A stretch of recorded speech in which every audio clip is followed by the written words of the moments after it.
Alrighty, so what we're going to be doing today is comparing the Dynamite in Dying Light 1 with the new Dynamite that they've just added in Dying Light 2.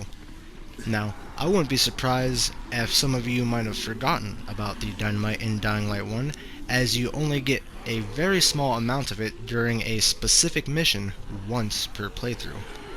But nonetheless, we are going to compare them in damage and how useful they can be all around. So, to start off, we're going to start with the Dying Light 1 Dynamite. This Dynamite here looks like this. And then if we go to look at the stats for it, well, it has none. You can sell it for $300 if you so like. Other than that, it has no numerical value when it comes to the damage. You're just going to have to eyeball it, one could say. So, let's gather up some zombies here and see how much damage one of these Dynamite can put off.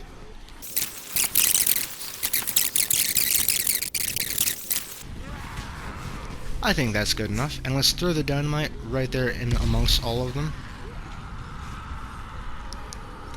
Alright, not too bad. As you can see, it killed most of the enemies that it affected. It didn't kill all of them, but it appears to work basically just like the average grenade does. So, let's try that one more time here. Throw down some more firecrackers and gather up a few more zombies.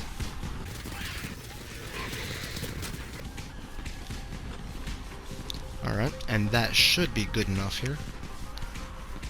Let's toss one more Dynamite in amongst all of those. Oh yeah, that was pretty good there.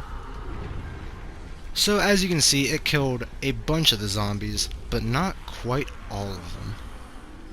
So now, let's go over to the Dying Light 2 Dynamite. Okay, here we are over in Dying Light 2, and let's check out the Dynamite that they've just recently added. So, this is what it looks like when you drop it out of your inventory. And if we want to look at it in our inventory, the first difference that you'll see is that it is marked numerically for the damage. This Dynamite here does 1,988 damage, whereas in the Dynamite in Dying Light 1 did not tell you numerically how much it did, so it was up to you to kind of eyeball it, seeing if it was better than a normal grenade or not. But here, we're going to put the two Dynamites up against each other, so let's go gather some of these zombies here and see how much damage the Dying Light 2 Dynamite can put out.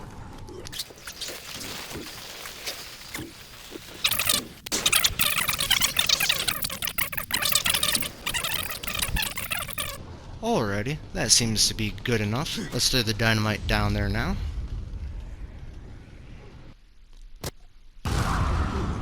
Alright, first thing I notice is the audio. But the second thing I've noticed is there doesn't appear to be any survivors of that Dynamite. Though it didn't look nor sound as good, it definitely worked a lot more. It appears all of those zombies died there, and I believe it's due to the stats of the Dynamite here. If we're to look at it, the explosion radius is 8 meters. It did not appear to be nearly that much in Dying Light 1, so I believe that is one advantage the Dynamite in Dying Light 2 has straight away. Alrighty, we're back here with another cluster of zombies, and I just want to give the Dying Light 2 Dynamite one more attempt here, so let's throw that down.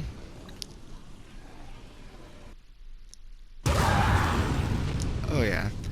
Now, even though it has a longer detonation time, as in it takes a little bit longer for it to go off, the radius that the explosion has is much more effective, as there the zombies were more spread out, and yet it's still taken out all of the zombies within the radius. So, I would definitely place the Dying Light 2 Dynamite as more effective when it comes to the damage output. Now, let's talk about how easy the Dynamite is to acquire in both Dying Light 1 and Dying Light 2. So, if you wanted to acquire Dynamite in Dying Light 1, the first thing you would need to do is be on the mission Steal from a Thief, where Jazir tasks you to go and get some Dynamite for him. Once you obtain said Dynamite, you'll be able to keep a few sticks of it for yourself. This is the only way that you are able to obtain it. Otherwise, you'll need to complete the entirety of the story restart and redo that mission to acquire another small sum of dynamite. Or you could always use a duplication glitch, making it easy to duplicate and acquire as much of the dynamite as your heart desires. So, that makes this dynamite pretty easy to acquire in comparison to that in Dying Light 2.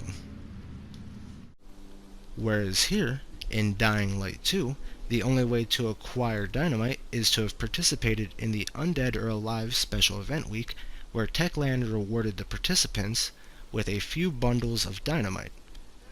Or, you could purchase the blueprint via a bundle called the Gunslinger Bundle.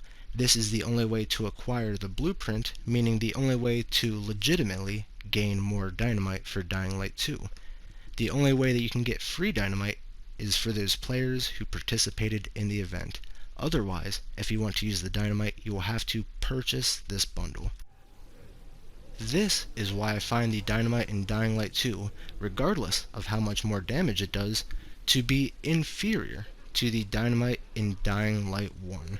For in Dying Light 1, all you have to do is participate in a mission, and they will reward you with the dynamite, and then once you complete the main story, you're able to redo it to acquire as much more of the dynamite as you'd like to in a legitimate manner.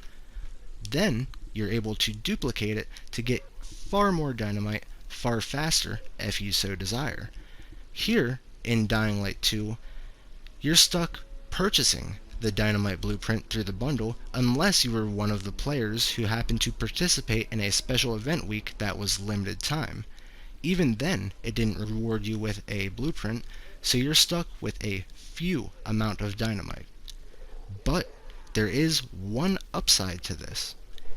You can, if you have acquired the dynamite for free during that event week, duplicate it just like in Dying Light 1, and you're able to acquire far more dynamite without ever having to spend a penny on the bundle.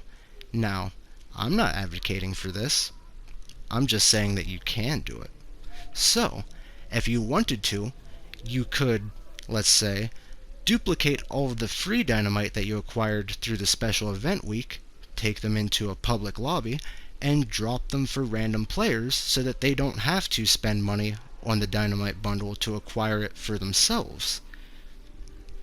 It's just an idea though.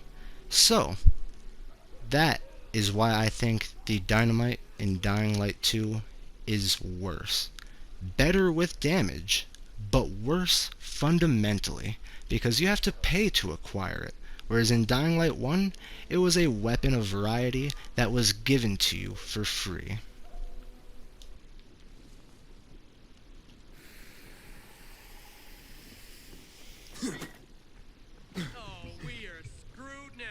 And boom goes the dynamite.